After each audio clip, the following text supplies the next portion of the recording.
Hey, welcome to my little corner of YouTube. This is where I share things I enjoy, moments from life, and content that hopefully makes your day a little better. If you like relaxing, real, and relatable videos, don't forget to subscribe and stick around. There's some things I keep coming back to, even now, when the dust has long settled and life looks nothing like I thought it would. I think about choices, the ones we make, the ones made for us, and the ones we convince ourselves weren't really choices at all. I think about how a person can stand in their own kitchen on an ordinary Tuesday morning, pouring coffee into the same mug they've used for 6 years, and have absolutely no idea that everything they've built is already on fire. My name is Marcus. I'm a civil engineer. I spend my days calculating load-bearing tolerances, stress points, the exact amount of pressure a structure can absorb before it fails. I am, by training and by nature, a man who believes that if you build something right, with the right materials, the right foundation, the right care, it will hold. That belief carried over into everything. My work, my friendships, my marriage. I was wrong about one of those things. My wife's name was Claire. We met at a mutual friend's birthday dinner 11 years ago. She was sharp, funny, the kind of person who held the whole table's attention without trying. I was drawn to that. I was the quieter one, the one who noticed details, who remembered what people said 3 conversations ago. We balanced each other. At least, I thought we did. We married after 3 years together. Bought a condo in the city. Built a life. Claire's sister Sandra had introduced us, actually. She'd been the one who sat me next to Claire at that dinner. Sandra was 4 years older than Claire, already divorced by then after a short and unhappy marriage to a man nobody in the family particularly liked. She'd come out of it steady and clear-eyed. She called Claire out when Claire was being dramatic. She called me when she just wanted to talk about something real. She was the kind of person you trusted without thinking about it. That probably matters for later. The summer everything happened started the same way most summers do. Hot. Busy. Claire had been promoted at her marketing firm 6 months earlier and was traveling more than usual. I told myself that was the reason she seemed distracted. That was the reason she got off her phone quickly when I walked into the room. That was the reason she started going to the gym at odd hours and coming home slightly too cheerful in a way that felt performed rather than felt. I told myself a lot of things that summer. The trip was Claire's idea. She planned it back in March. A full week at a resort on the Gulf Coast. Just the 2 of us, she said. We need this. And she was right, I thought. We did need this. Things had felt thin between us, like a fabric that's been washed too many times. Still intact, but you could see through it if the light hit right. I took the week off. Claire handled the booking. I packed. I was genuinely looking forward to it. We were supposed to leave on a Friday morning. On Thursday night, Claire sat down across from me at the dinner table with a look on her face I had seen exactly once before when she had to tell me her grandmother had died. Careful. Practiced. Braced. She said her colleague Derek was going through something hard, a rough patch. He didn't have family nearby. She had mentioned our trip, and she thought it might be good for him to get out of the city. She thought, and she knew this was a lot to ask, she thought maybe he could join us. Just as a friend. There was plenty of room at the resort. She'd already looked into getting an adjoining room. I sat with that for a moment. I asked if she was serious. She said she knew it wasn't ideal, but Derek was really struggling, and Claire had always been someone who showed up for people. Didn't I know that about her? Wasn't that one of the things I loved about her? I said we could talk about it in the morning. That night I went to bed and stared at the ceiling for a long time. I thought about the quick phone hang-ups. The gym at midnight. The way she laughed differently when she talked about work now. I thought about the time I dropped by her office 3 months ago to surprise her with lunch and she'd seemed startled to see me, just for a second, before she smiled. I got up at 2 in the morning and I looked at the joint credit card statements on my laptop. Derek had not been booked into an adjoining room for the purposes of friendship. Derek had been booked into the same suite we were sharing. For the past 6 weeks, there had been hotel charges in the city, restaurant charges at a spa I'd never heard of. I cross-referenced dates with the nights Claire had stayed late at work, the nights she had texted me that her phone was dying, the nights she told me she had an early call and might sleep in the guest room so she didn't wake me. I closed the laptop. I sat in the dark kitchen for about an hour. Here is something people don't tell you about that moment, the moment you stop suspecting and start knowing. It doesn't feel like the floor dropping out. It feels more like the last piece of a puzzle sliding into place.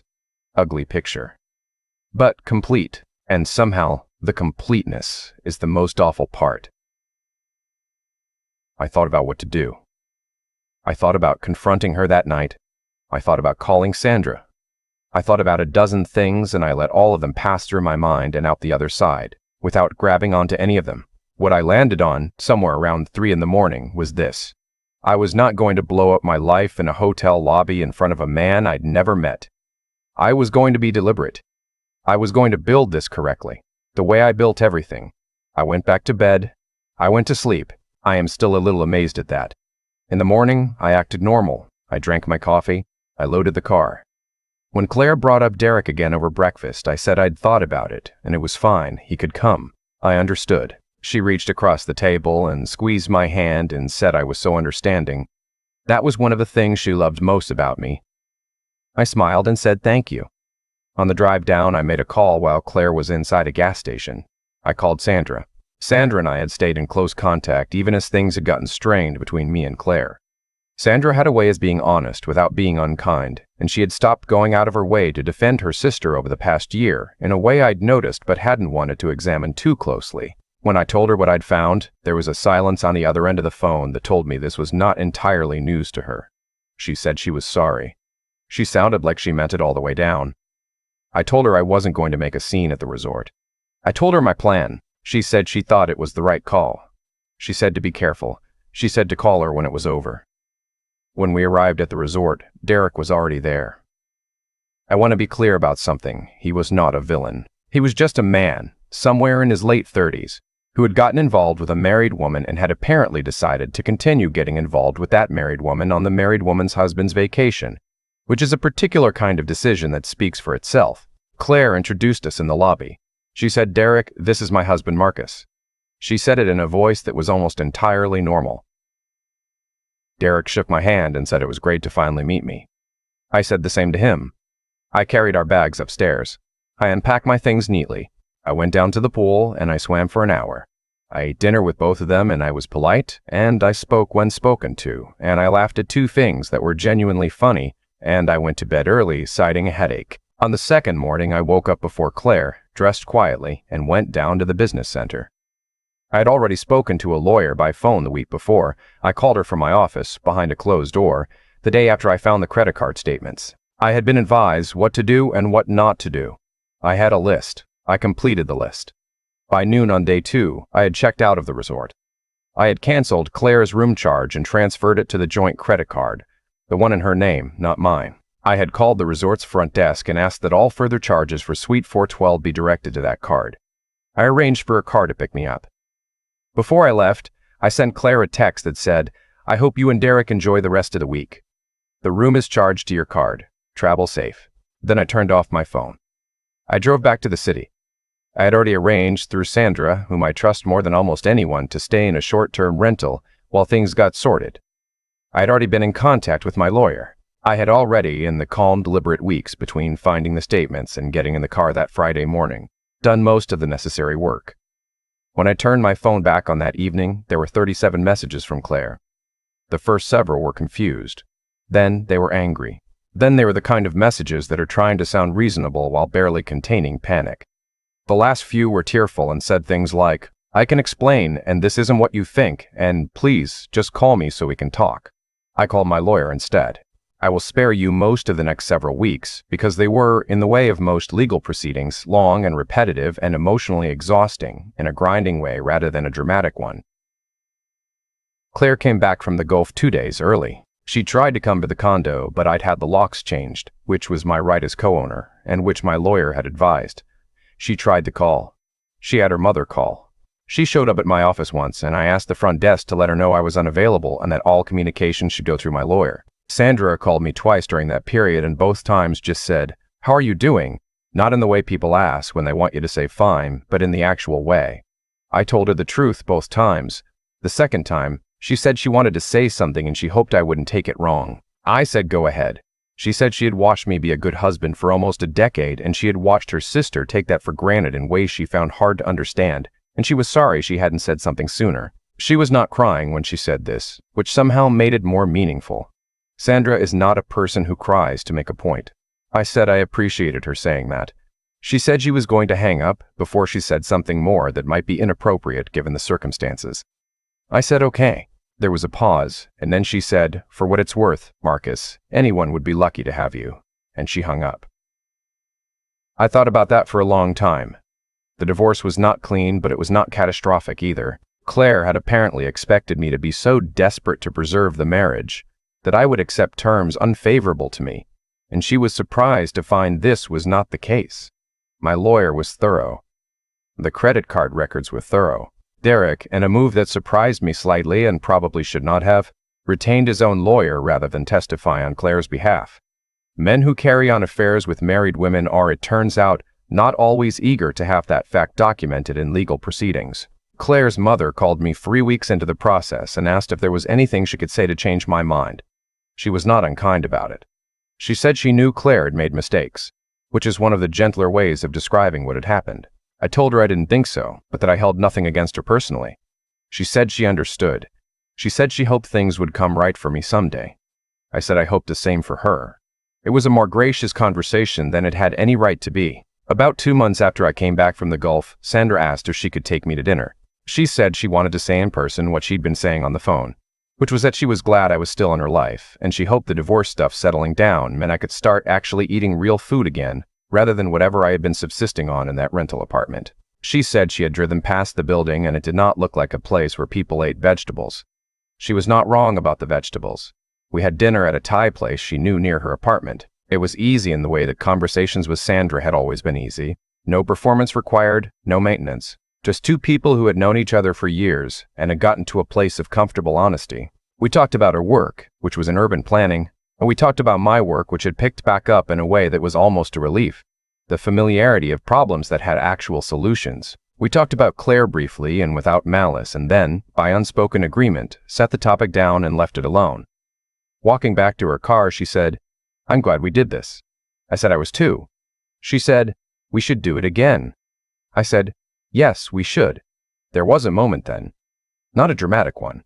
Not a movie moment. Just a small, quiet pause in which I think we both noticed something that had probably been there for a while, sitting patiently at the edge of things, waiting for the air to clear. She said goodnight. I said goodnight.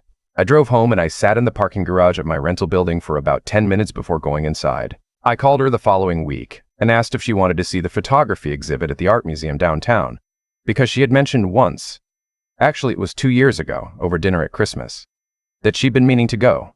She said yes. She remembered saying that, and she was surprised I remembered it too. I said I tend to remember things people say. She said she knew. She said that was one of the things she'd always liked about me. We did not rush anything. I want to be clear about that because I think it matters. The divorce was finalized 4 months before Sandra and I had the conversation in which we acknowledged what was happening between us, and even then we moved carefully with the awareness that feelings acknowledged are not the same as things resolved. We had both been through enough to know that real things deserve real time. We've been together for almost 2 years now. We live in an apartment in a neighborhood Sandra found, which is in many ways a better neighborhood than the one I was in before. She has opinions about everything from the height of countertops to the correct way to season a cast iron pan, and she is right about most of them, which I have learned to accept with grace. I have a new mug I use every morning. The old one I left at the rental when I moved out. Some time ago, Claire called me. Not through lawyers, just directly, the first time she'd done that in over a year. She was not hostile. She sounded tired. She said she had heard through her mother that Sandra and I were together, and she wanted to say that she thought that was strange, but that she understood it, in a way, because we had always made sense to each other. She said she had done a lot of thinking, and she understood that she had hurt me in a way that couldn't be undone. And she was sorry. She said she hoped I was happy. She sounded like she meant it. I told her I appreciated the call. I told her I appreciated the call. I told her I hoped things got better for her. I told her I was not angry anymore. All three of those things were true. Here is what I know about choices. After all of it, some people, when they explain their behavior, will say they couldn't help it. That something in them was just wired that way. That you can't fight your own nature. I heard that a lot during the year the marriage came apart. From Claire, and more implicitly from the way people around us talked about it, as though betrayal is some kind of force of nature, whether you experience rather than actions you take. I don't believe that. I believe in load-bearing tolerances. I believe in the careful construction of things meant to last. I believe that character is not what you claim in good times. It's what you choose in difficult ones. Claire made her choices. Derek made his. I made mine. I chose to leave cleanly. I chose to build something new rather than demand someone repair what they've broken. I chose to pay attention to a person who had been in front of me for years, and whom I had perhaps been too caught up in other things to really see. Sandra will tell you she chose me back, which she says with a very particular look that I have come to know well, partly amused, partly sincere, entirely hers. The apartment gets a lot of light in the mornings. There are vegetables in the refrigerator. The cast iron pan is properly seasoned. I drink my coffee. I go to work. I calculate tolerances and stress points and the exact amount of care required to build something that holds. Some things, built right, do hold. I'm glad I learned that. I've thought a lot about what made the difference, not just in how things ended, but in who I was through all of it. And I keep coming back to the same answer. I didn't react. I responded. Those are two very different things, and the distance between them is where most of what I'm proud of actually lives. When I found those credit card statements at 2 in the morning, every instinct I had was pointing toward the door, toward a confrontation, toward making sure Claire understood immediately and loudly exactly what I knew. That instinct isn't wrong. It comes from a real place, from being hurt, from having your trust treated like something disposable. But I've learned, through this and through the years of work that came before it, that the moment you act from pure reaction is usually the moment you hand the other person the advantage. You become the problem. You become the one who needs to be managed. And the thing that was done to you gets buried under the thing you did in response. Marcus made a choice in that dark kitchen, and it wasn't a passive one. It took more discipline than anything he'd done at work, and he built structures designed to hold weight for 50 years. He chose to move deliberately. He chose to understand the full picture before he acted. He chose to protect himself legally, financially, emotionally, not because he was cold, but because he respected himself enough to handle this with the same care he gave to everything else that mattered to him. That's what I mean when I talk about character. Character isn't the absence of pain. Marcus was in pain.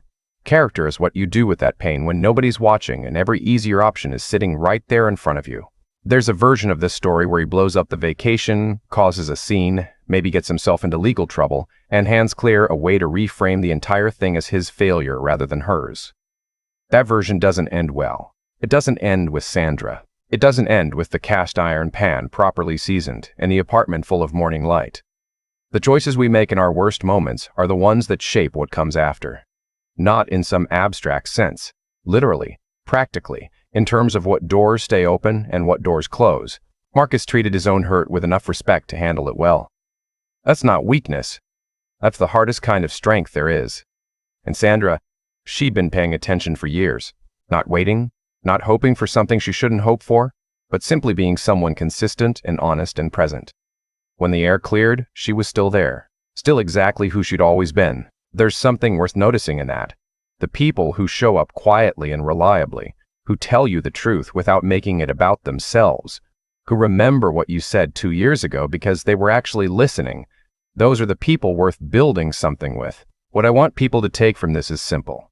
Build carefully. Act with intention. Pay attention to who has been steady when everything else wasn't. And when you've been wronged, fight for yourself.